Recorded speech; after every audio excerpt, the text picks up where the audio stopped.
Então, pessoal, voltando nessa nossa segunda parte da aula, eu vou fazer uma rápida revisãozinha na parte de protocolo, só para a gente retomar. Então, o que a gente viu? Que conectar fisicamente os equipamentos, beleza, é importante, mas que nada disso vai adiantar se não utilizarmos um protocolo de comunicação. Entendemos que o protocolo é um conjunto de regras, que vai permitir que computadores diferentes possam se conectar. Então, entendemos que o protocolo vai garantir a conversação de máquinas independente de suas especificidades. Bom, nós já focamos no estudo do protocolo TCP. Por que a gente focou no estudo do protocolo TCP? Porque ele é o protocolo padrão da internet e é o mais utilizado nas redes locais também. E entendemos que o protocolo TCP ele é em camadas, em 5 camadas, mas aqui nós estamos focando o estudo na camada de rede e na camada de aplicação. Ainda estamos no estudo da camada de rede, aprofundando o estudo da camada de rede. E vimos que a camada de rede é aquela camada que vai dar o IP.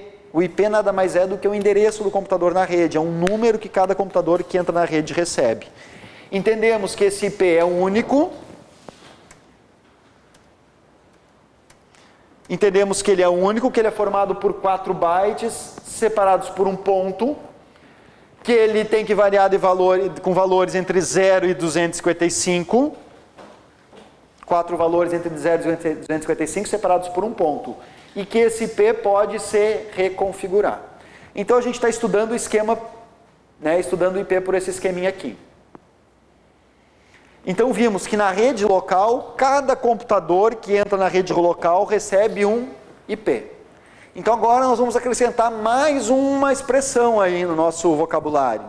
A expressão host. O que é um host? Host é qualquer equipamento que receba IP. Qualquer equipamento na rede que recebeu IP, isso é o host. Então, eu tenho um notebook. Esse notebook recebeu um IP na rede, ele é um host. Eu tenho um smartphone, o smartphone recebeu um IP na rede, ele é um host. Tem uma impressora, e essa impressora tem seu próprio IP na rede, ela é um host. Então, todos os equipamentos da nossa rede local têm seu próprio IP. Muito bem, mas a nossa rede local, para se conectar na internet, ela precisa do provedor de acesso. E a conexão da nossa rede local com o provedor de acesso é feito pelo modem. Quando a gente conecta o nosso modem ao provedor de acesso, é atribuído um IP para o nosso modem. Então esse equipamento, na verdade são 2 equipamentos, cada equipamento tem seu próprio IP. O roteador tem o IP da rede local e o modem tem o IP da internet. Perfeito? Ok? Até aí tudo bem? Aí o que eu demonstrei para vocês? Que eu digitei o IP do UOL aqui no meu computador, e quando eu digitei o IP do UOL, o que meu computador fez? Ele foi buscar no roteador o IP. O que o roteador entendeu? Que esse IP não é da rede local. O roteador tem todos os IPs, ele viu que o IP não é da rede local, que é o IP da internet. Então o nosso roteador muda o IP da minha máquina para o IP da internet, esse em vermelho, e agora por esse IP em vermelho chegamos até o UOL. O UOL, quando vai responder essa solicitação, ela responde para esse IP aqui. Chegando no o nosso modem troca o IP e ele manda, o roteador troca o IP e manda para o nosso computador, para o nosso notebook. Então, basicamente é isso. Por isso que o IP é esse número que se reconfigura, ele muda. Troca de rede, ele muda. Perfeito? Posso ir adiante? Até aí tudo bem? Bom, isso aí foi o que a gente fez na aula até o intervalo. Agora, olha só, deixa eu só apagar aqui. O que nós vamos dar uma observada? Tá. Primeira coisa, então, agora que eu vou perguntar para vocês. Existe anônimo na rede, na internet?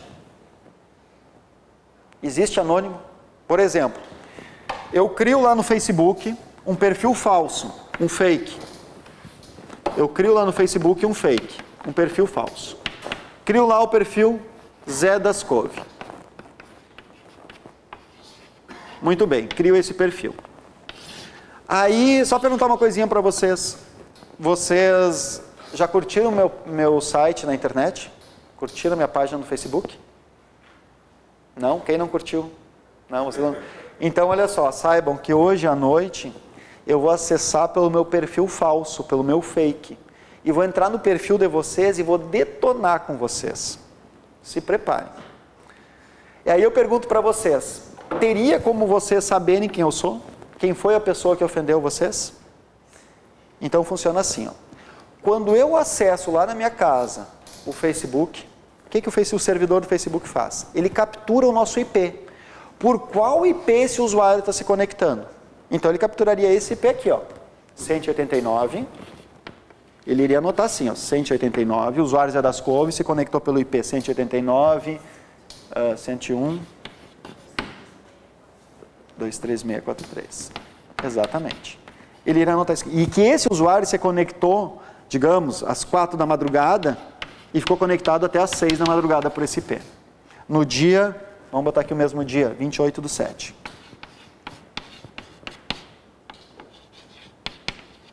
Aí o que acontece? O Zé das Couves entrou nesse dia com esse IP, detonou todo mundo lá no Facebook. Todo mundo que não curtiu a página do professor. Aí os ofendidos poderiam descobrir quem é esse usuário? Sim. O que o ofendido faz? Ele pede lá para o Facebook perguntando assim, Facebook, eu fui ofendido pelo usuário Zé das Couves. Por qual IP que esse usuário, com qual IP que esse usuário se conectou? E o Facebook vai passar esse IP aqui, ó. O usuário Zé das Couves se conectou no dia 28/7, das 4 da manhã até as 6, usando esse IP. Com esse início da IP, eu chego até o provedor que atribuiu o IP. Aí chego e pergunto aqui pro provedor, para quem que você atribuiu esse IP nesse dia, nesse horário? E o provedor vai dizer, eu atribuí para esse telefone, então vão cair lá no meu modem. Então tem anônimo na rede? Não. Por isso o risco, ó, quem compartilha a internet com o vizinho, o vizinho está usando minha linha telefônica para se conectar na internet, eu tenho que confiar no vizinho. Porque tudo que o vizinho fizer, o meu IP e o dele são os mesmos. É só o roteador que troca. Todo mundo aqui, ó, veja bem, todo mundo que está se conectando pela rede do curso na internet, todas as máquinas do curso que estão agora, nesse momento, se conectando na internet, estão conectando pelo mesmo IP. E é o roteador que troca o IP. Então o curso, quando diz para vocês, pode acessar a internet pela rede do curso, o curso tem que confiar em vocês, porque vocês poderiam estar usando a rede do curso para cometer crimes na rede. Uma vez que o curso não saiba quem vocês são, os ofendidos, os lesados, eles vão chegar até o modem do curso. Por isso, tomar muito cuidado. Para evitar isso, o que os Cybercafé estão pedindo hoje em dia? Os Cybercafé estão pedindo agora que, quando você vai usar uma máquina no Cybercafé, você se cadastre. Para quê? Para que o Cybercafé saiba quem usou cada máquina. Há pouco tempo atrás, você chegava, alugava uma máquina no Cybercafé, o Cybercafé não perguntava quem você era, não perguntava nada. O que aconteceu? Eu alugava uma máquina, acessava o meu perfil falso por essa máquina, detonava todo mundo por esse perfil falso. Quando iam querer saber quem eu era, chegariam até o Cybercafé. O Cybercafé não saberia dizer quem eu era. Hoje, o que os Cybercafé estão pedindo? Que para você usar um dos computadores, você se cadastre, para que ele saiba que o Paulo usou tal computador com tal IP, para eles saberem depois quem foi cada usuário que acessou cada serviço na rede. Perfeito? Então tome um pouquinho de cuidado. Agora, se o modem está na casa do vizinho, bom, aí é o vizinho que tem que confiar em mim. Ok? Tranquilo? Posso ir adiante? Então, olha só, é importante o IP? É, né? Porque senão não conseguiríamos fazer um endereçamento da informação. Mas aí eu disse assim, ó, até a colega lá, eu vi a colega lá mexendo os lábios, né? E eu disse assim, ó, para acessar o UOL, o que eu precisaria fazer? Eu disse digitar o IP. A colega disse, não, posso digitar o nome, uol.com.br. Então, como é que funciona isso? Digita o nome, digita o IP, então é assim, ó. Agora nós vamos trabalhar o serviço de DNS, Domain Name System. O que é o serviço de DNS? O serviço de DNS é aquele serviço de atribuir nomes a IPs, ou seja, atribuir um domínio ao IP. Isso é feito por um servidor, o servidor de DNS. Esse é o serviço, lembra? Entre os tipos de servidores que a gente viu, né, no início, entre os tipos de servidores estavam os servidores de DNS. O que fazem os servidores de DNS? Qual é o serviço que esses servidores prestam? O serviço que eles prestam é o serviço de atribuir nomes, ou seja, domínios, a IPs. Para que você não tenha que digitar o IP e sim possa digitar o domínio. O que é mais fácil de guardar, o domínio ou o IP? O domínio, né? O que é mais fácil de guardar, de lembrar? O domínio ou o IP? Imagina a propaganda da Globo. Visite o site da Globo, 186.192.95. Aí o pessoal aqui chegasse, o Thales, aqui o coordenador do curso, visita o site do curso. O site do curso é, sei lá, 74, 125. Aí eu dissesse, pessoal, visita lá meu site é 200. Imagina todo mundo ia ser tudo por IP. Então, para que o endereçamento não tenha que ser efetivamente feito pelo IP, o servidor de DNS permite atribuir nomes a IPs. Esse nome é chamado de domínio. Perfeito? Agora veja bem, como é que é feita, como é que é a atribuição, como é que é feito esses domínios, a atribuição dos domínios? Existe o servidor de domínio, olha bem aqui, ó, DNS, ó. Existe o servidor de domínio internacional. Fica lá nos Estados Unidos.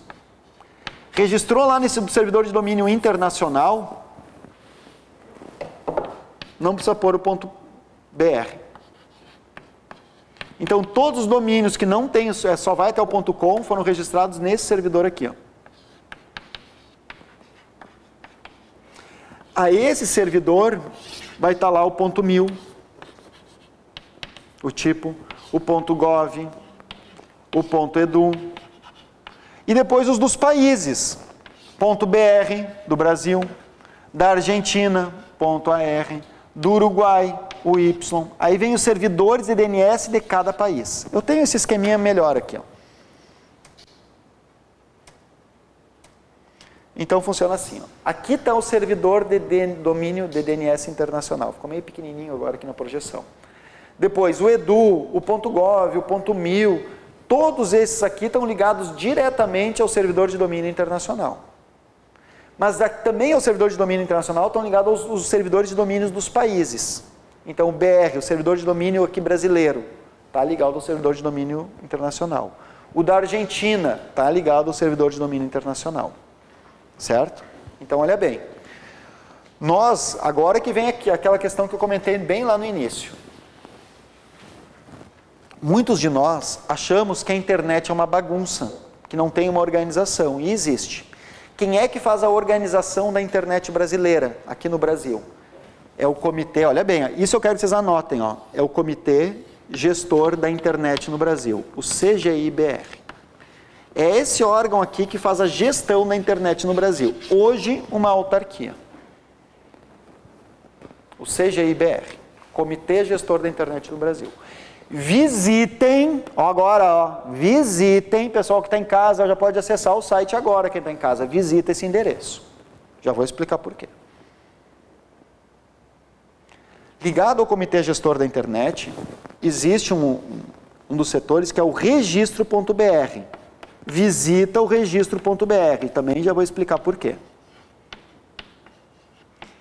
E o registro.br é o servidor de DNS brasileiro. Então, para quem acha que a internet é uma bagunça, já vou dizendo que não é. Cada país tem seu próprio servidor de DNS.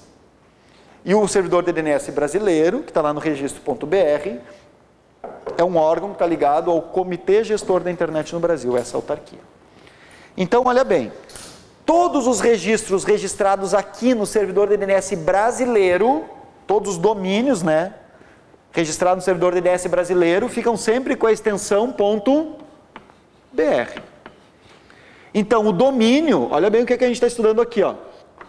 O domínio, né, o que é o domínio? É o nome associado ao IP.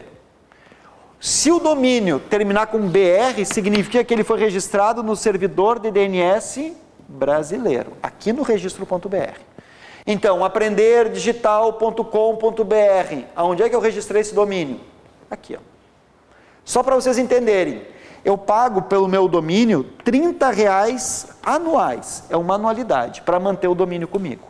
Se eu parar de pagar esses R$30 anuais, o domínio aprenderdigital.com.br volta para o servidor de DNS brasileiro e qualquer outro pode alugar esse domínio. O domínio aprenderdigital.com.br não é meu, eu só mantenho ele comigo enquanto eu pago a anualidade. Então, todos os registros registrados no Brasil, no servidor brasileiro, terminam com AR. Desculpa, com BR. Então aqui o BR é o país do domínio. Mas e se fosse registrado no servidor de DNS da Argentina, como ficaria? Na Argentina, AR. E se fosse registrado no servidor de DNS uruguaio, UY. No paraguaio, PY. Na Grã-Bretanha, né, no Reino Unido, o United King, UK. Da Rússia, .ru. Em Portugal, .pt. E em Cuba,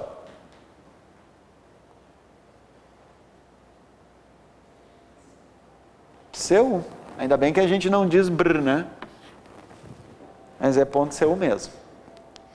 Então, isso é o país do domínio. Depois, o que vem? Vem o tipo de domínio. Se o domínio é comercial, como é que fica? Com.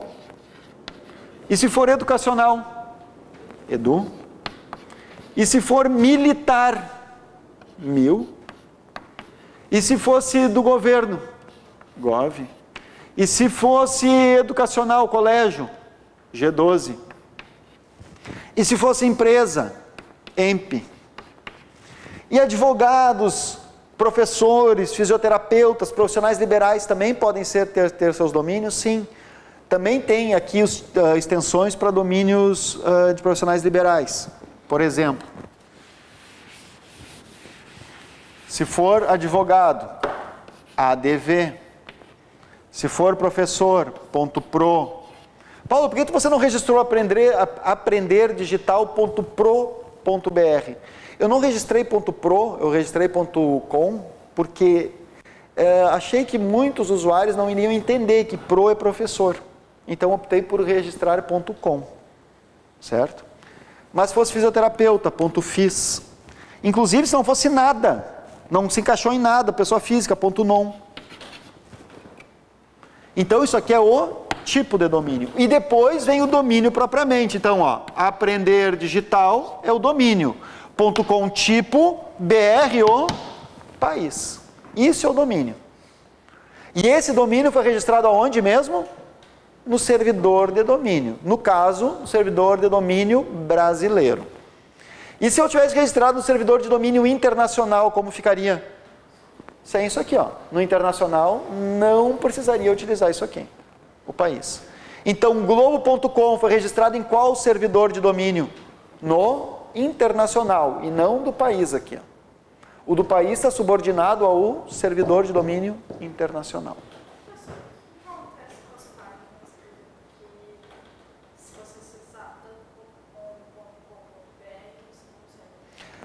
Por exemplo, assim, é muito comum a mesma empresa possuir vários domínios. Por exemplo, a empresa lá possui o domínio, vamos pegar o exemplo do Google. O Google, além de registrar o domínio no servidor internacional, então ele registrou google.com, eles também registraram nos servidores de domínios de cada país. Então eles registraram google.com.br também, google.com.ar na Argentina, no Paraguai, PY, eles registraram nos países também. O que acontece? Então, tanto faz você digitar google.com ou google.com.br, você é remetido para o mesmo endereço. É um redirecionamento que isso é feito. E como é que o Google faz isso? É pelo IP da tua máquina. Ele pega o IP, vê que o IP partiu do Brasil, então ele já te manda para a versão em português do buscador. Se ele vê que teu IP é da Argentina, ele já te manda para a versão em espanhol. Mesmo que você digite google.com, você cai na versão em português. Como é que o Google sabe de onde está vindo a origem da solicitação? Pelo IP. Baseado no IP, ele coloca a versão do buscador. Perfeito? Porque ele consegue saber a origem. Pelo IP, ele sabe de qual país está sendo feita a busca. Ok? Posso ir adiante? Então, vamos lá. O que é esse sistema de domínios? O sistema de domínios nada mais é do que um sistema que permite atribuir nomes a IPs. Esse nome é chamado de domínio. E como é que é a estrutura do domínio? É o país do domínio, o tipo de domínio e o domínio propriamente. Então, um exemplo aqui, ó. Aqui não dá para ver, ficou meio pequenininho. Depois eu vou melhorar esse gráfico aqui. Esse domínio é assim, ó, universidade.edu. Domínio, universidade. O que é o edu? Tipo. E esse domínio foi registrado em qual servidor? No internacional. Não tem o .br. Agora, já vamos pegar um outro exemplo aqui, ó. Olha bem. País do domínio, BR, tipo.com, aprender digital, domínio. E o que é esse cursos aqui? Subdomínio. Isso é um subdomínio dentro do domínio. Às vezes a gente faz isso para organizar melhor o conteúdo. Esse outro caso aqui, ó. BR, país, com, tipo, terra, domínio e economia é o subdomínio. Diga.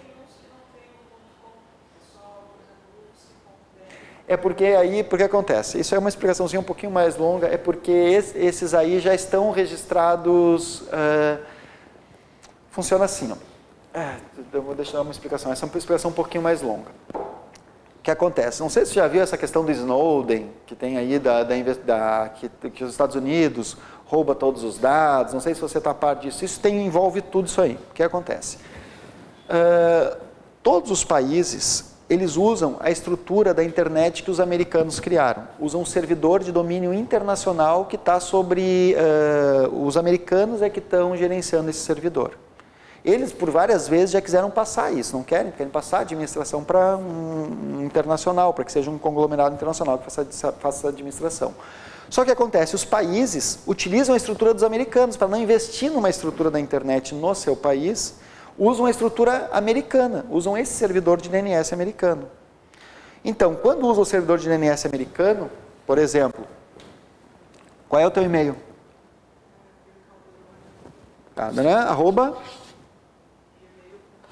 @gmail.com. Olha bem, esse domínio aqui é onde? .com. Foi registrado aonde? No servidor de domínio internacional. Então, nós estamos aqui no Brasil. Se eu estou aqui, quero mandar um e-mail para ti também que está no Brasil. Como o domínio do teu servidor é .com, a mensagem vai lá para os Estados Unidos e depois volta. Por quê? Porque passa pelo servidor de domínio internacional. Agora, quando utiliza só o BR, aí não passa por esse servidor de domínio internacional. Ele chega aqui no servidor de domínio brasileiro e do brasileiro é direcionado para o próprio Brasil.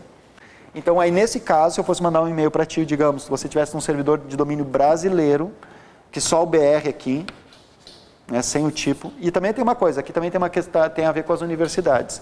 As universidades têm uma questão que elas não precisam, não precisam mais usar a extensão, o tipo, as universidades. Tá? Porque elas já estão criando uma outra rede. Depois a gente pode aprofundar nesse estudo. Então, quando o domínio é registrado aqui, no servidor de DNS brasileiro, não passa pela estrutura americana. Então, essa é uma das questões. A tendência qual é? Não sei se vocês já leram sobre um marco civil da internet no Brasil, que foi aprovado ano passado. No marco civil da internet brasileira, é bom vocês darem uma lida, porque em atualidades isso pode cair, já andou dando uma caída nas provas. No marco civil, várias coisas ficaram determinadas. Foi o primeiro país a aprovar o marco civil. Isso foi um avanço. Os outros países, inclusive, estão nos copiando o nosso marco civil. Por quê? Entre o que ficou determinado nesse marco civil é que o Brasil agora vai ter que investir na estrutura da internet brasileira. Para que casos como esse, como quando uma universidade quer mandar um e-mail para o governo, ou quando, por exemplo, o governo quer mandar um e-mail para outro órgão do governo, não tem que passar pelo servidor de domínio internacional. Fique tudo dentro do próprio país. Então, o que acontece? Mas voltando para essa questão, por que as universidades não têm, né, o .edu? Porque para elas isso ficou... para as universidades, isso tem uma expressãozinha que eu queria usar, para elas foram desoneradas de usar esse o .edu. Antes usavam .edu, .br, hoje elas estão desoneradas. Então só fica ufsc.br, é porque já foi registrado direto aqui no servidor nacional. Ok? Vamos adiante? Bom, então, indo aqui na questão dos domínios. Tá? Voltando então. Agora, não confundam URL com domínio. URL é uma coisa, domínio é outra. Dentro de uma URL, dentro da domínio, dentro das URLs, nós também vamos encontrar os domínios. Uma URL, dentro de toda a URL, uma parte da URL é o domínio. Uma parte, não toda. Tá? Então não vamos confundir. Ok? Bom, então só para... Olha bem, voltando. Agora eu só quero fazer uma questãozinha aqui. Olha bem que eu vou comentar. Agora não vai dar tempo de eu abrir aqui a prova, eu devia no intervalo ter preparado a prova. Mas a prova, eu queria ter aberto a prova da Câmara de Vereadores de Palhoça. Por que eu queria abrir aquela prova? Porque aquela prova foi emblemática em umas questões assim. Ó. Tinha uma questão que dizia assim, ó, os domínios. Aí os tipos de domínio, né? Aí dizia assim, registrado no servidor do DNS brasileiro, né? Os domínios brasileiros, .br, quando registrados aqui. Dizia assim, ó, o .emp.br é para empresas, microempresas e empresas.